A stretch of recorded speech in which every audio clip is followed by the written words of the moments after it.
നമസ്കാരം. നമ്മുടെ ചാനലിലെ പുതിയ വീഡിയോയിലേക്ക് എല്ലാവർക്കും സ്വാഗതം. അപ്പോൾ ഇന്നലെ നമ്മുടെ മാരാക്കി അമ്പലത്തിലെ ചോതി മഹോത്സവമായിരുന്നു. അപ്പോൾ നമ്മുടെ പീച്ചി ദേശത്തെ വിശേഷപ്പെട്ട അമ്പലങ്ങളിലെ പൂരങ്ങളൊക്കെ ഇന്നലത്തോടുകൂടി അവസാനിച്ചിട്ടുണ്ട്.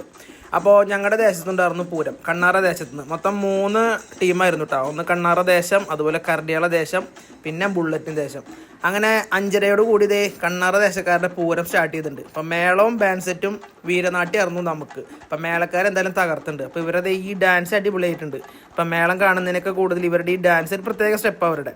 അങ്ങനെ മേളം കഴിഞ്ഞ് ഏകദേശം ഒരു 6-6:30 കൂടി വീരനാട്യം സ്റ്റാർട്ട് ചെയ്യുന്ന പരിപാടിയാണ്. അപ്പോൾ കുട്ടികളൊക്കെ റെഡി ആയിട്ടുണ്ട്. അപ്പോൾ വീരനാട്യക്കാരുടെ ഫുൾ പ്രോഗ്രാം ഞാൻ ചാനലിൽ ഇട്ടിട്ടുണ്ട്. അപ്പോൾ ഇവരുടെ ഫുൾ ഡാൻസ് പ്രോഗ്രാം ഞാൻ ഫുള്ളായിട്ടൊരു ലോങ് വീഡിയോ ചാനലിൽ ഇട്ടിട്ടുണ്ട്. ഞാൻ താഴെ കൊടുക്കാം, അപ്പോൾ അത് കയറി കാണണേ. അത് അടിപൊളി പരിപാടിയായിരുന്നു കേട്ടോ. ബാൻഡ് സെറ്റിൻ്റെ അതുപോലെ മേളത്തിൻ്റെയും കൂടെ ഉള്ളൊരു ഡാൻസ് പ്രോഗ്രാം ആയിരുന്നു. എന്തായാലും കർണാടക ടീം അടിപൊളിയായി തകർത്തിട്ടുണ്ട്. അങ്ങനെ ഞങ്ങൾ 3 ദേശക്കാരുടെ പൂരം കണ്ടു കേട്ടോ. ഇപ്പം നിങ്ങൾ ഈ കാണുന്നത് കരടിയാളക്കാരുടെയാണ്. അപ്പോൾ അവർക്ക് കാവടിയും അതുപോലെ DJ ആയിരുന്നു. നമുക്ക് DJ ഉണ്ടായിരുന്നില്ല. അപ്പോൾ പിള്ളേർ കരടിയാള പിള്ളേർ തകർക്കുന്നുണ്ട്. അപ്പോൾ എല്ലാവരും പ്രാവശ്യം കൊടി വെച്ചിട്ടുണ്ട്. അത് കാരണം ദേശം ഏതാണെന്ന് കറക്റ്റായിട്ട് അറിയാൻ പറ്റും. അപ്പോൾ എൻ്റെ മോളും സ്റ്റെപ്പ് വെച്ച് തുടങ്ങിയിട്ടുണ്ട്. പുള്ളിക്കാരി അടിപൊളിയായിട്ട് ഡാൻസ് കളിച്ചിട്ടുണ്ട്. അപ്പോൾ മോളെ കുറേ പേര് നോക്കുന്നുണ്ടായിരുന്നു ഡാൻസ് കണ്ടിട്ട്.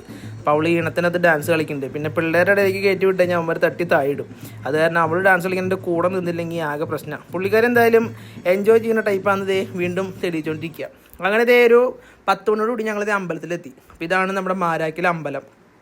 അമ്പലം പൊതുവേ സൈലൻ്റ് ആയിട്ടാണ് എനിക്ക് തോന്നിയത്. ഉള്ളിൽ ഒരുപാട് അലങ്കാരപ്പണികളൊന്നും ചെയ്തിട്ടില്ല. ഒരു സൈലൻ്റായ ഒരു അമ്പലം. ഇതാണ് മാരാക്കിലെ അമ്പലം. അപ്പോൾ പണിയൊക്കെ കഴിഞ്ഞ് ഭംഗിയായിട്ടുണ്ട്. എനിക്ക് ഓർമ്മയുള്ള കാലം തൊട്ട് പണി തീരാത്തൊരു അമ്പലമായിരുന്നു. അതിനിപ്പുറത്തായിരുന്നു പരിപാടിയൊക്കെ നടന്നിരുന്നത്. 3 ദേശക്കാരും ഈ ഗ്രൗണ്ടിൽ വന്നിട്ടാണ് പരിപാടി അവസാനിപ്പിച്ചത്. അപ്പോൾ നമ്മുടെ കണ്ണാർ ദേശത്ത് നിന്ന് ആനയാണ് നിൽക്കുന്നത് കേട്ടോ. അപ്പോൾ നമ്മുടെ ടീം എത്തിയ സമയത്ത് നമ്മളോട് ചെന്നിട്ടുണ്ടായിരുന്നു.